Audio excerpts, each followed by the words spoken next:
Hello, hi everyone. Welcome back to another YouTube videos. Myself Debojit, and today I will discuss the first chapter of your geography of your class 10 social science book, and the chapter is economic geography, subject matter and resources. ठीक है, ये जो chapter है इस chapter में particularly economic geography के बारे में डिस्कस करेंगे. ठीक है, जैसे मान लो डेफिनेशंस ऑफ इकोनॉमिक ज्योग्राफी का डेफिनेशन क्या है, इसका सब्जेक्ट मैटर क्या है, इसका स्कोप क्या है एंड इसका ब्रांचेस क्या है. ठीक है, उसके बाद meaning, importance and classification of resources. हम जो अक्सर सुनते हैं ये वर्ड रिसोर्सेज क्या है, तो ये इसका जो मीनिंग है, इसका जो इम्पोर्टेंस है, इसका जो क्लासिफिकेशन है, आज वो समझेंगे. ठीक है, उसके बाद यूज़ ऑफ रिसोर्सेज, इस रिसोर्सेज को कैसे यूज़ किया जाता है. ठीक है, उसके बाद रिसोर्स कंजर्वेशन, रिसोर्स को हमें कैसे कंजर्व करना चाहिए, उसका मीनिंग क्या है, उसका नीड क्या है, रिसोर्स को क्यों कंजर्व करना चाहिए, मेथड क्या क्या है कंजर्व करने के लिए, and role of national and international organization. And national and international organization का क्या रोल है रिसोर्सेज को कंजर्व करने के लिए, तो हम आज के क्लास में डिस्कस करने वाले हैं. ठीक है, तो चलो स्टार्ट करते हैं. देखो, सबसे पहले the subject geography is broadly divided into two divisions. ये जो ज्योग्राफी सब्जेक्ट है इसको मेनली टू डिविजन्स में डिवाइड किया जाता है. एक होता है फिजिकल ज्योग्राफी और एक होता है ह्यूमन ज्योग्राफी. देखो, नाम से ही आपको सबको पता है फिजिकल ज्योग्राफी क्या होता है. फिजिकल ज्योग्राफी वो होते हैं जो नेचर के जो फिजिकल प्रोसेसेस होते हैं उसको पढ़ने के लिए जो ज्योग्राफी यूज़ होता है. जैसे मान लो आप वेदर पैटर्न को समझना है, क्लाइमेट को समझना है, रेनफॉल डिस्ट्रीब्यूशन का समझना है, उसके बाद कैसे अर्थक्वेक आता है, सुनामी आता है, ये जो सारी चीज़ें हैं ये फिजिकल ज्योग्राफी के अंडर आते हैं. ठीक है, और एक होता है ह्यूमन ज्योग्राफी का मतलब क्या है. ह्यूमन ज्योग्राफी एक ज्योग्राफी का पार्ट है जो इंसान के एक्टिविटीज़ और उनके जो एनवायरनमेंट के साथ जो संबंध है, रिलेशन है, उसको समझने के लिए ये ह्यूमन ज्योग्राफी यूज़ करते हैं. ठीक है, और ये जो इकोनॉमिक ज्योग्राफी है जो हम आज पढ़ने वाले हैं is one of the important branches of human geography. और ये जो इकोनॉमिक ज्योग्राफी है ये ह्यूमन ज्योग्राफी के एक ब्रांचेस में आता है. ठीक है, उसके बाद नेक्स्ट देखते हैं. देखो, the branch of geography in which the study of human activities associated with production, distribution, consumption and exchange of resources is done in spatial and temporal context is known as the economic geography. अब economic geography है क्या, आपको तो पता है एक geography का part है, लेकिन इसका एक्चुअली मतलब क्या है. देखो, जैसे ह्यूमन एक्टिविटीज़ हो गया, उसको स्टडी करना किन किन जगहों पे. जैसे मान लो कोई भी एक किसान ने नेचर से कुछ लेकर गेहूँ उगाता है, वो क्या होगा, प्रोडक्शन हो गया, क्योंकि नेचर से रिसोर्स लेकर उन्होंने क्या किया, गेहूँ को उगाया, वो प्रोडक्शन हो गया. उसके बाद उसको डिस्ट्रीब्यूशन किया जाता है, किसी भी एक फैक्ट्री में उसको आटा बनाया जाता है.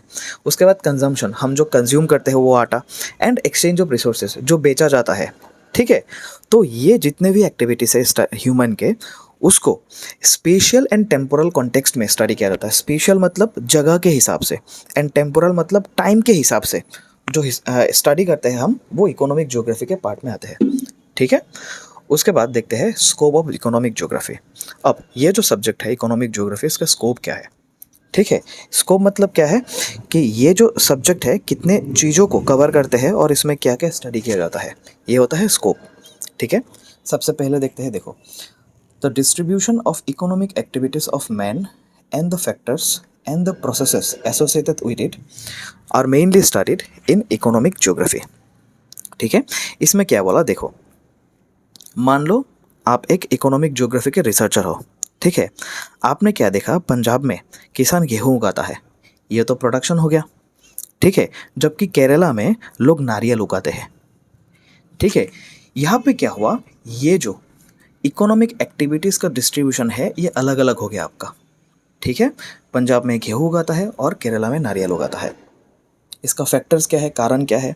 जैसे पंजाब में क्यों गेहूँ उगाता है, क्योंकि वहाँ पे फ्लैट सरफेस है और पानी ज़्यादा है. एंड केरला में नारियल क्यों उगाते हैं, क्योंकि उसमें जो बारिश और गर्मी दोनों ही ज़्यादा होते हैं. तो इसलिए ये जो फैक्टर्स है और ये जो डिस्ट्रीब्यूशन है आपका इकोनॉमिक एक्टिविटीज़ का, और इसमें जो प्रोसेसेस होता है, जैसे मान लो उस जो गेहूँ उगाया फिर नारियल उगाया, उसको आगे कैसे लोगों के पास डिस्ट्रीब्यूट करना है, उसको कैसे कंज्यूम करना है, तो ये मेनली क्या होता है इकोनॉमिक ज्योग्राफी में स्टडी किया जाता है। ठीक है, उसके बाद देखते हैं अकॉर्डिंग टू जॉर्ज क्रिसल who is considered as the father of modern economic geography। ये ज़्यादा इंपॉर्टेंट है क्योंकि मॉडर्न इकोनॉमिक ज्योग्राफी के फादर कौन है, जॉर्ज क्रिसल। ठीक है, the main objective of economic geography is determination of the economic development trend and direction of a place. मतलब क्या बोला इसमें, मान लो कि एक प्लेस है बेंगलोर, उस पर पहले क्या होता था, बहुत ज़्यादा खेती होता था, लेकिन आज के ज़माने में उसका जो इकोनॉमिक डेवलपमेंट चेंज हो चुका है क्योंकि उसमें बेंगलोर में लगभग आज सारे सॉफ्टवेयर वाली कंपनीज है। तो उस पर क्या हुआ, उनका जो इकोनॉमिक डेवलपमेंट ये थोड़ा चेंज हुआ। ठीक है, तो इसको स्टडी करना ही मेन ऑब्जेक्टिव है अकॉर्डिंग टू जॉर्ज क्रिसल। ठीक है, उसके बाद economic geography basically studies the relation between man's productive activities and the environmental conditions. Man का जो एक्टिविटीज़ है वो नेक्स्ट में हम डिस्कस करेंगे क्या क्या एक्टिविटीज़ होते हैं, एंड उसका जो रिलेशन है एनवायरमेंट कंडीशंस के साथ, उसको स्टडी करना ही इकोनॉमिक ज्योग्राफी का एक हिस्सा है। ठीक है, तो चलो नेक्स्ट देखते हैं। There are 4 type of economic activities. ये बहुत ज़्यादा इंपॉर्टेंट है, इस बार एसएसएलसी में आ चुका है इकोनॉमिक एक्टिविटीज़ के बारे में। सबसे पहले primary occupation, the human activity through which man collect resource from the nature is called primary occupation. Primary occupation क्या है, जो ह्यूमन एक्टिविटी, ठीक है, थ्रू विच जिसके जरिए जो इंसान है वो नेचर से रिसोर्सेज कलेक्ट करता है, उसको प्राइमरी ऑक्यूपेशन बोलते हैं। फॉर एग्जांपल एग्रीकल्चरल एक्टिविटी, जैसे मान लो एक किसान है, किसान ने क्या किया, जो ज़मीन और पानी यूज़ करके खेती किया, गेहूं का खेती किया, तो उसको बोलते हैं प्राइमरी ऑक्यूपेशन। ठीक है, नेचर से क्या लिया, ज़मीन लिया और पानी लिया। उसके बाद सेकेंडरी ऑक्यूपेशन में आते हैं। सेकेंडरी ऑक्यूपेशन का मतलब क्या है, the human activity through which man transform the commodities collected from the nature into the usable form. जो ह्यूमन एक्टिविटी, जो इंसान क्या करता है, नेचर से रिसोर्सेज को कलेक्ट करता है, उसको अपने हिसाब से यूजेबल फॉर्म में लाता है, उसको बोलते हैं सेकेंडरी ऑक्यूपेशन। जैसे मान लो गेहूँ तो उगाया, लेकिन गेहूँ को आटा भी तो बनाना ज़रूरी है, तो वो होने के लिए क्या करेंगे लोग, एक फैक्ट्री वर्कर वो गेहूँ से आटा को मशीन में बनाएंगे। ठीक है, वो होता है सेकेंडरी ऑक्यूपेशन। जैसे मान लो मैन्युफैक्चरिंग प्रोसेस हो गया, कंस्ट्रक्शन एंड रिपेयरिंग वर्क हो गया, तो ये सारे के सारे सेकेंडरी एजुकेशन है। उसके बाद आता है टर्शियरी ऑक्यूपेशन। टर्शियरी ऑक्यूपेशन में क्या होता है, जो commodity produced by means of primary and secondary activities reach the consumer is called the tertiary occupation। मतलब क्या है, देखो, जो गेहूं से हमने आटा बनाया फैक्ट्री पे, उस आटा को लेकर कंज्यूमर तक भी पहुंचना है। ठीक है, तो ये कंज्यूमर तक कैसे जाए, मान लो कि ट्रांसपोर्ट के जरिए जा सकता है, गाड़ी लोड करके वो लोग फैक्ट्री से हर दुकान में डिस्ट्रीब्यूट कर देंगे, तो ये हो गया टर्शियरी ऑक्यूपेशन। ठीक है, और उसके बाद आता है quaternary occupation, the human activity through which the secondary and the tertiary activities can be made more easy and productive is called quaternary occupation. जैसे मान लो ये जो सेकेंडरी एंड टर्शियरी हो गया, जो फैक्ट्री वर्कर फैक्ट्री पे गेहूँ से आटा बनाता है एंड उसके बाद ट्रांसपोर्ट के ज़रिए दुकानों में देता है, जो भी एक्टिविटी इन सारी चीज़ों को इजी बनाते हैं उसको बोलते हैं क्वार्टरनरी ऑक्यूपेशन। जैसे मान लो कुछ रिसर्च करके नया मशीन डेवलप किया उन्होंने, जिससे गेहूँ से आटा बहुत जल्दी बनता है, तो ये हो गया क्वार्टरनरी ऑक्यूपेशन। उसके बाद ट्रांसपोर्ट सिस्टम में भी कुछ अच्छा करता है, ये हो गया क्वार्टरनरी ऑक्यूपेशन। ठीक है, देखो, इकोनॉमिक ज्योग्राफी के कुछ ब्रांचेस होते हैं, जैसे एग्रीकल्चरल ज्योग्राफी। एग्रीकल्चरल ज्योग्राफी में क्या होता है, नाम से आपको पता है, इसमें एग्रीकल्चरल एक्टिविटी को स्टडी किया जाता है। टाइप ऑफ एग्रीकल्चर, किस टाइप के एग्रीकल्चर, कैसा डिस्ट्रीब्यूशन है, हर जगह पे तो सेम एग्रीकल्चर नहीं होगा, डिस्ट्रीब्यूशन होगा। उसके बाद मेथड ऑफ एग्रीकल्चरल एक्टिविटी, किन किन मेथड से एग्रीकल्चरल एक्टिविटी किया जाता है। क्रॉप प्रोडक्शन, जो आपका क्रॉप होता है उसका प्रोडक्शन। उसके बाद मार्केटिंग, एक्सपोर्ट इंपोर्ट, ये जितने भी चीज़ें हैं ये एग्रीकल्चर ज्योग्राफी के अंडर आते हैं, इनमें ये सारी चीज़ें स्टडी किया जाता है।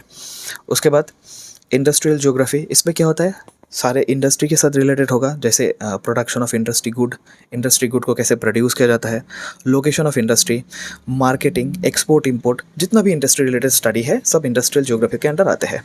उसके बाद ज्योग्राफी ऑफ रिसोर्सेस, इसमें क्या होता है, जितने भी टाइप के रिसोर्सेस होते हैं, रीजनल डिस्ट्रीब्यूशन ऑफ रिसोर्सेस को किन किन रीजन में पाया जाता है, the factor associated with exploration and production of resources, इसको प्रोड्यूस कैसे किया जाता है, relationship between resources and development, resource और डेवलपमेंट के बीच में जो रिलेशन है, ये सारे की सारी चीज़ें जियोग्राफी ऑफ रिसोर्सेज में स्टडी किया जाता है। ठीक है। उसके बाद ट्रांसपोर्ट ज्योग्राफी, इस पे क्या होगा mainly, type of transport system and factors associated with it. जैसे ट्रांसपोर्ट सिस्टम कितने टाइप के होते हैं, ठीक है, ट्रांसपोर्ट सिस्टम का क्या रोल है रिसोर्सेज को डिस्ट्रीब्यूट करने में। उसके बाद role of transport in the movement and economic activities of man, transport के ज़रिए इंसान के जो इकोनॉमिक एक्टिविटीज़ हो रही होते हैं उसको स्टडी किया जाता है। उसके बाद role of transport system toward economic development, economic development होने मिले किसी एक जगह पे ट्रांसपोर्ट का क्या योगदान है वो भी स्टडी किया जाता है ट्रांसपोर्ट ज्योग्राफी पे। उसके बाद geography of marketing, here the need of establishing market and the associated factor type distribution of market and associated theory. इस पे क्या होता है मेनली मार्केट के जो नीड है, क्यों मार्केट बनाना चाहिए, और इसके एसोसिएटेड जो भी फैक्टर्स है, मान लो कि मार्केट का कितना टाइप्स होते हैं, कितना डिस्ट्रीब्यूशन, कैसे थ्योरी होते हैं, ये सारे के सारे इस पे स्टडी किया जाता है। उसके बाद geography of planning and development, इस पे क्या होता है इकोनॉमिक डेवलपमेंट के जो फैक्टर्स है उसको स्टडी किया जाता है। प्लानिंग स्ट्रेटजीज, कोई भी एक प्लेस को इकोनॉमिकली डेवलप करने के लिए किस तरह की प्लानिंग चाहिए। सस्टेनेबल डेवलपमेंट, ये मैंने सिखाया यूट्यूब पे, आपको भी पता होगा। Regional and resource based development, ठीक है, ये सारे के सारे स्टडी यहाँ पे किया जाता है। उसके बाद geography of tourism, here tourism and factor associated with growth, type of tourism, development and planning process of tourism system are etcetera studied. इसमें क्या होता है, टूरिज्म के क्या टाइप होते हैं, कैसे टूरिज्म के थ्रू कोई भी एक जगह के डेवलपमेंट होते हैं, उसका जो प्लानिंग प्रोसेस होते हैं, ये सारी चीज़ें जियोग्राफी ऑफ टूरिज्म में स्टडी किया जाता है। ठीक है, तो चलो नेक्स्ट मूव करते हैं। सबसे इम्पोर्टेंट, अब तक हमने स्टडी किया कि रिसोर्सेज क्या है, ठीक है, रिसोर्स को किस तरह से यूज़ करते हैं, लोग कैसे प्रोडक्शन करते हैं, कंज्यूम करते हैं, डिस्ट्रीब्यूट करते हैं, ठीक है। तो एक्चुअली रिसोर्सेज है क्या, रिसोर्सेज का मतलब क्या है, all the material essential for human living are known as the resources. मतलब क्या है, मतलब ये है कि जो कोई भी मटेरियल हो जो ह्यूमन लिविंग के लिए एसेंशियल है उसको बोलते हैं रिसोर्सेज। ठीक है, इंसान को ज़िंदा रहने और अपना काम करने के लिए जो चीज़ें चाहिए उसको बोलते हैं रिसोर्सेज। ठीक है, this resources are collected by man mainly from the nature through various means.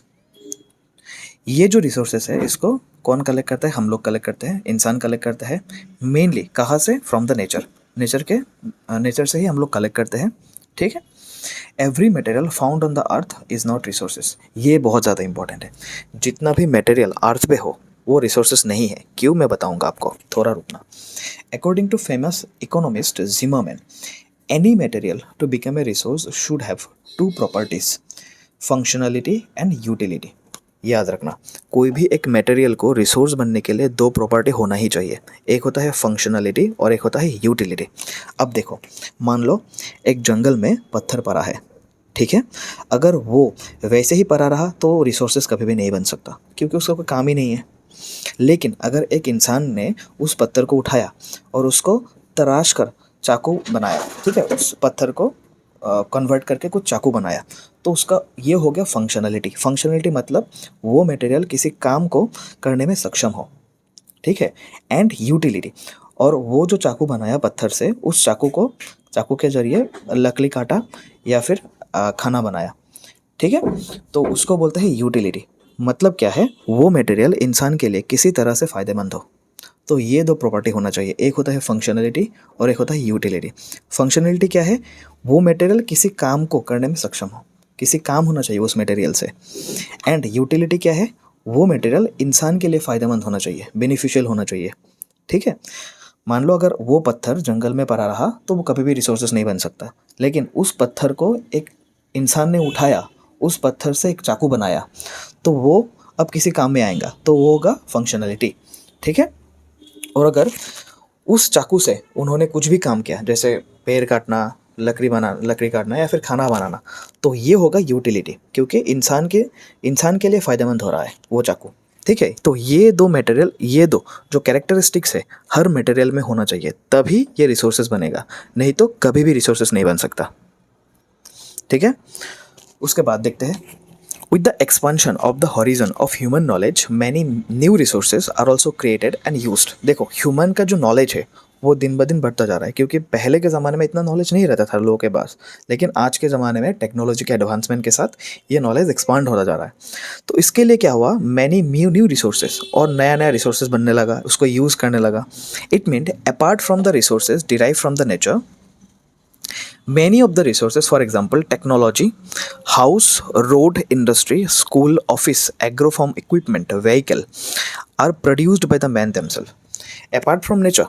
ठीक है, ये कुछ चीज़ें हैं जो लोग, इंसान खुद बनाता है, जैसे टेक्नोलॉजी हो गया, उसके बाद व्हीकल हो गया, उसके बाद इंडस्ट्रीज हो गया, स्कूल हो गया, ऑफिसेस हो गया।